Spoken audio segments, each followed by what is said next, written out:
বিশ্বনবী বলতেন জুমার দিন শ্রেষ্ঠ দিন, এই দিন আমার উপর বেশি বেশি দুরূদ পড়ো। ফাইন্না সালাতাকুম মা'রুদাতুন আলাইয়া, কেননা তোমরা যে আমার উপর দুরূদ পড়ো, আমি মরে যাওয়ার পরে এই দুরূদগুলো কে পাঠিয়েছে তার নাম, তার বাবার নাম সহ ফেরেশতারা আমার কবরে দিয়ে আসে। সাহাবারা বললেন, ইয়া রাসূলুল্লাহ কাইফা সালাতুনা মা'রুদাতুন আলাইক, আপনি মরে যাওয়ার পরে আমাদের দুরূদ কেমন করে আপনি দেখবেন? ওয়াকাদ আরিমতা, আপনি তো পচে গলে মাটির সাথে মিশে যাবেন।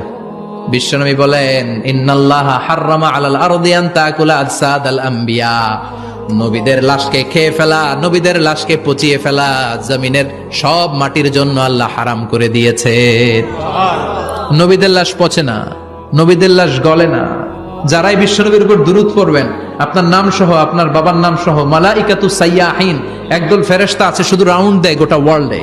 কারা বিশ্বনবীর উপর দুরূদ পড়েছে, এই দুরূদ নিয়ে, এই নাম নিয়ে বিশ্বনবীর কবরে তারা পৌঁছে দেয়। চিল্লায় পড়েন আল্লাহু আকবার।